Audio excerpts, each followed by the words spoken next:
Herkese merhaba. 1977 model ve sadece 36.000 kilometredeki Mercedes 600 Pullman'la beraberiz. Bu gördüğünüz özel araç 1963 yılında Frankfurt Otomobil Fuarı'nda tanıtılmıştı.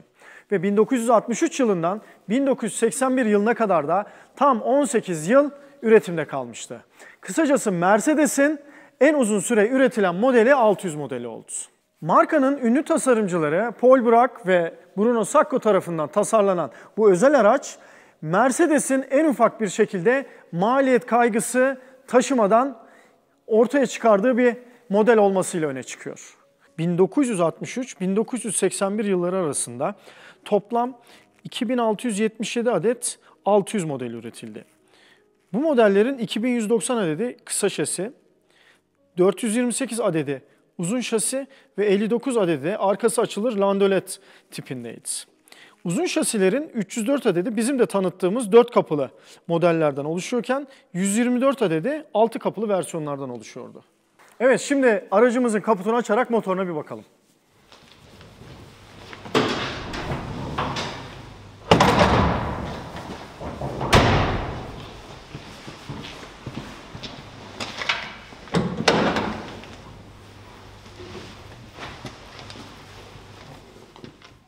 Evet, görüleceği gibi 2.6 ton ağırlığında ve 6.3 metre uzunluğundaki aracımızda dev bir motor var. 6.3 litre hacminde V8 silindir atmosferik benzin motor, üstten tek egzantrikli ve mekanik enjeksiyon sistemine sahip. 250 PS güce ve 500 Nm torka sahip olan aracın bu gücü arka tekerleklere 4 ileri otomatik şanzımanla iletiliyor. Bu güç ve tork sayesinde sıfırdan 100 km hıza yaklaşık 10 saniyede çıkan araç maksimum olarak da 200 km hıza ulaşabiliyor. Bu motorun önemli bir özelliği var. İkinci Dünya Savaşı'ndan sonra Almanya'da üretilen en büyük hacimli motor 600 modelinde bulunuyor. Yani 1945 yılında İkinci Dünya Savaşı'nın bittiği düşünülürse 1968 yılına kadar geçen 23 yılda bundan daha büyük bir motor Almanya'da herhangi bir otomobilde üretilmedi. Ayrıca 600 modelinde kullanıldıktan sonra 300 sel modelinde de bu 6.3 litre motor kullanılıyor. Daha sonrasında ise AMG'nin ilk modelinde 6.8 litre hacmiyle kullanılırken Mercedes'in bir diğer efsane modeli 450 sel 6.9'da da yine hacmi yükseltilerek bu motor kullanılmıştı. Şimdi bu dev motorumuzun nasıl ses çıkardığını dışından, egzozundan ve içinden dinleyeceğiz. O yüzden de motorumuzu çalıştıralım.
Evet, görüleceği gibi 600 Pullman aracımızda dev bir motor var ve onun dev kasasını da rahatlıkla taşıyacak özelliklere sahip. Şimdi aracımızın sahip olduğu teknolojik özelliklere gelelim. Daha demin de belirttiğimiz gibi bu araçta Mercedes herhangi bir maliyet kaygısı taşımadı. Bu nedenle de birçok farklı teknolojiye 15 farklı patent başvurusu da alarak bu araçta aynen kullandı. Araçta bulunan 150 bar basınca sahip hidrolik sistem sayesinde koltuklar, arka bagaj kapağı, aradaki gizli cam bölmesi, pencereler, kapılar ve de şurada gördüğünüz bölme içeriye taze hava almaya yarayan kapak hidrolik olarak çalışıyor. Havalı süspansiyon sisteminin ise yüksekliği 5 santim ayarlanabildiği gibi sertliği de yol koşullarına göre ayarlanabiliyordu. Bu sistem günümüz üst düzey Mercedeslerin sahip olduğu havalı süspansiyon sisteminin bir nevi atası da sayılabilir. Ayrıca bağımsız arka süspansiyon ve sınırlı kaymalı diferansiyel de böyle iri ve ağır bir aracın yol tutuşuna büyük katkıda bulunuyordu. Aracın elektrik sistemi ise ön ve arkada bağımsız bir şekilde ayarlanabilen ısıtma ve havalandırma sistemine güç veriyordu. İşin ilginç tarafı bu araçlarda klima opsiyonel olarak sunuluyordu. Ama bizim aracımızda klima sistemi bulunuyor. İlginç bir şekilde oldukça kuvvetli bir hidrolik sistemi olan bu araçta elektrikli direksiyon sistemi kullanılmıştır. Tabii böyle dev bir kasaya ve dev bir motora sahip aracın çok da iyi durması gerekir. İşte bu nedenle Mercedes aracın 4 tekerleğine de disk frenler uygularken önlerde çift kaliperli fren sistemini tercih etmiş. 600 modelinin oldukça özel olduğunu vurgulayan bir de detay bulunuyor. Bakın gördüğümüz Mercedes yıldızı oldukça büyük ebatlara sahip. Burada da bir 600 modelimiz var. 600 sel ve 140 kasa ve bu amblem 600 modelinin amblemine göre %20 daha küçük. Mercedes 600 modelinde bulunan yıldızımız diğer Mercedes modellerinden %20 daha büyük ölçülere sahip.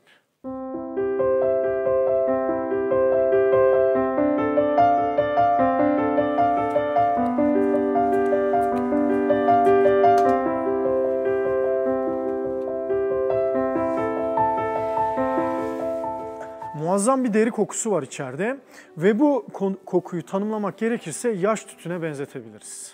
Şimdi size bir şey göstermek istiyorum. Bakın. Tok kapı sesi duymak mı istiyorsunuz? Biraz daha sert vuralım. Hatta daha sert. İşte tok kapı sesi budur.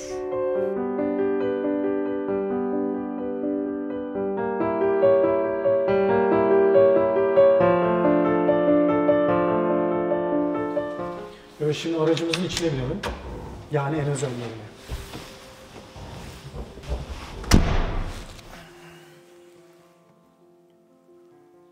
Bakın aradaki hidrolik güçle çalışan camı indiriyorum ve en ufak bir ses duyamazsınız. Çünkü bu hidrolik sistemin özelliği. Eğer elektrik sistem olsaydı sesi daha yoğun bir şekilde, vızıltı bir şekilde duyabilirdik. Ama hidrolik sistemde böyle bir şey olmuyor. Zaten bizim bütün camlarımız bu şekilde. Bakın açıyorum camlarımı. Yine ses yok. Sadece çok hafif fitille cam arasındaki bir sürtünme sesi geliyor. Aslında araç çalışsa, hidrolik sistem sürekli devre olsa çok daha hızlı bir şekilde inip çıkıyor. Ama şu anda bizim aracımız kapalı ve mevcut hidrolik basıncı duruyor. Ve kullandıkça da azalıyor tabii ki bu. Orta cam da aynı şekilde buradan kumanda edilebiliyor. Ayrıca ortadaki sürücüyle aramızdaki gizliliği sağlayan büyük cam da aynı şekilde buradan kumanda edilebiliyor. Bayağı güzel. Burada dikkatimizi çeken bir nokta daha var. Yine aslında hidrolik sistemle alakalı. Ön tarafta bizim bir kapağımız var. Onu da göstereceğiz. Bu kapak hidrolik olarak yine açıp kapatılabiliyor ve aracın içerisine taze hava almaya yarıyor. Peki o taze hava nereden geliyor? Arabanın çeşitli yerlerinden geliyor ama bir yerden daha geliyor. Onu da gösterelim. Evet, görüleceği gibi burada elle açıp kapanabilen kanallar mevcut. Öndeki hidrolik kapak açıldığı zaman istenirse buradan aracın içine taze hava girmesi sağlanabiliyor ve elle iki tarafta da var bu arada. Hem benim solumda hem de bulunduğum yerde. Paspasa da değinmeden geçmeyelim. El fenerimizle gösterelim. Burada böyle bir de şey konulmuş. Ayak dinlendirmesi için. Paspaslarımız ise sünger kaplı. Altta yalıtımımız görünebilir bakın. Koltuklardan bahsetmeden geçmeyelim. Gördüğünüz gibi inanılmaz yaylanan, tabiri caizse bu su yatakları gibi bir şey söz konusu, yaylanma söz konusu burada. Bu tip koltuklar 60'lı, 70'li, 80'li yıllarda yoğun bir şekilde kullanıldı. İçlerinde yaylar var. Günümüzde ise artık sünger tipi koltuklar kullanılıyor ve böyle bir yaylanma falan söz konusu değil. Ama 600 modelinde bu işi iyice abartmışlar. Sonuçta çok özel bir modeldeyiz. Ve gerçekten de çok rahat. İnsan hissediyor yani bu sürüş sırasında bu aracın mükemmel bir konfor sunacağını anlıyorsunuz koltuklarından.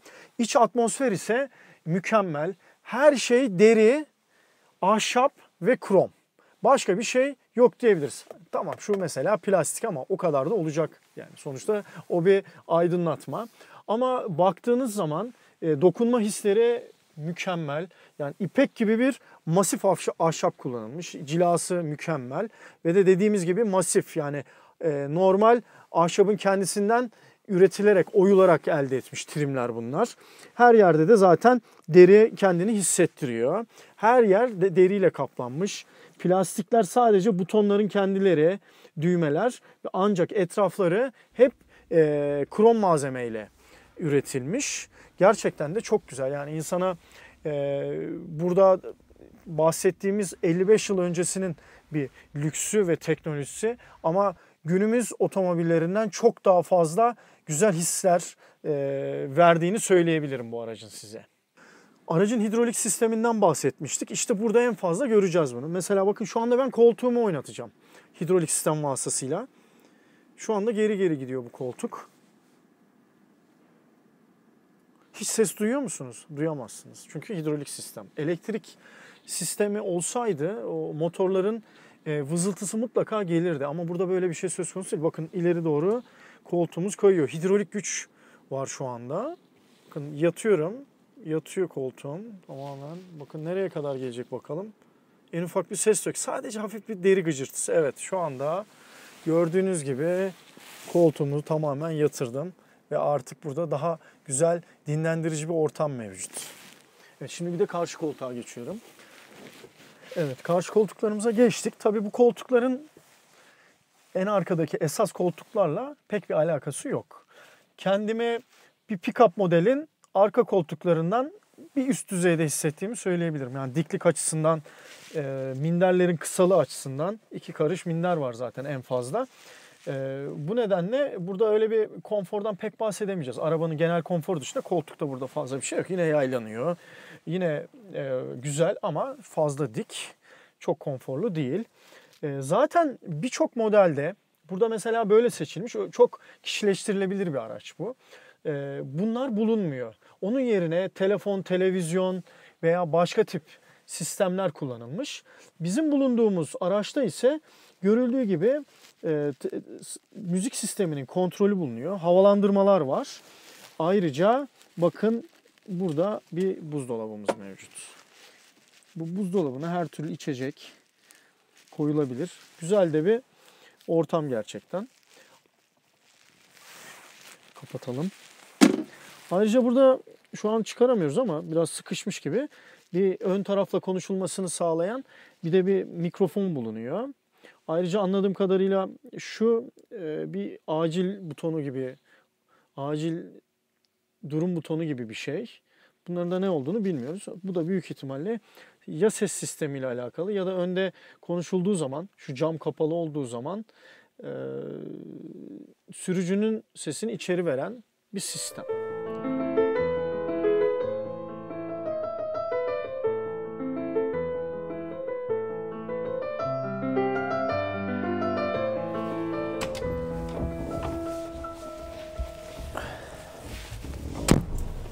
Evet, aracımızın içine bindik.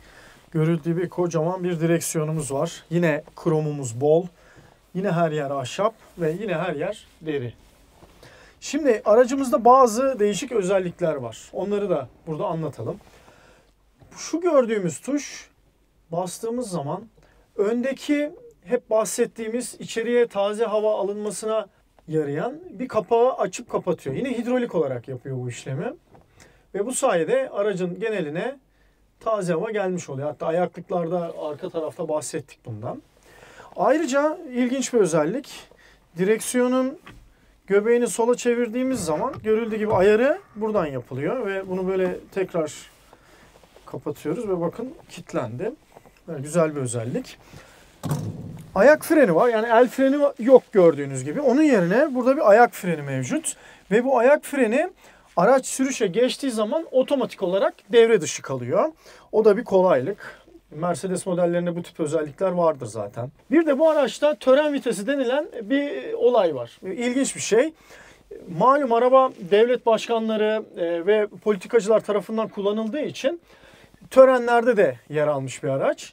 İşte bu tören vitesi denilen durum devreye girdiği zaman araç rölantide çok düşük hızla gidebiliyor ve herhangi bir sarsıntı gibi bu tarz bir şey olmadığı için de hem aracın etrafındaki korumaları hem de aracın içindeki devlet büyüğünü artık kimse sarsıntı bir şekilde götürme olanağı oluyor. Korumalar da rahat ediyor böyle bir durumda. Bir de bu araçta çift korna denilen bir sistem var ve sesi acayip yüksek.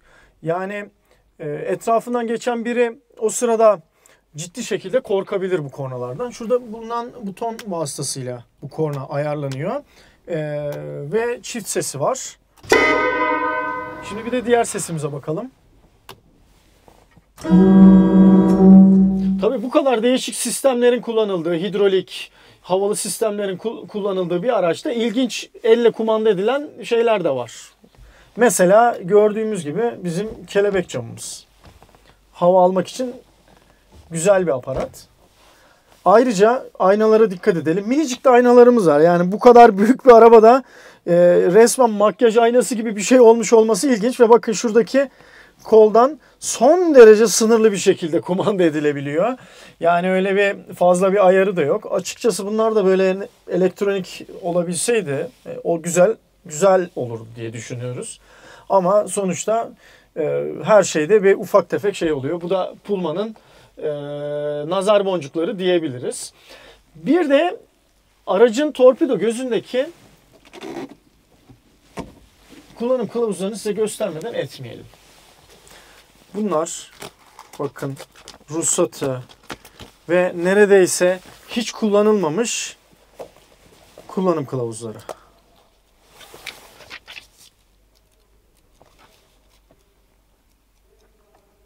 Görüleceği gibi her şey burada mevcut.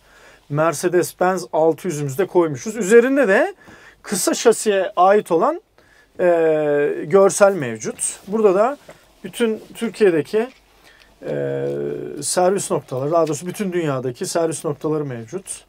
İşte bakın görüleceği gibi o zaman Mengeller, Otomarsan ve çeşitli illerdeki çeşitli servisler, hatta kamyon mu yoksa otomobil mi olduğu da burada açık bir şekilde belirtilmiş. Bakın en arkada da Türkiye haritasını koymuşlar. Bayağı kapsamlı bir kullanım kılavuzu görüleceği gibi ve her şey orijinal, hatta naylonu bile üzerine Mercedes amblemi mevcut. Evet, görüleceği gibi her şey son derece orijinal. Evet, şimdi size bir sürprizimiz daha var.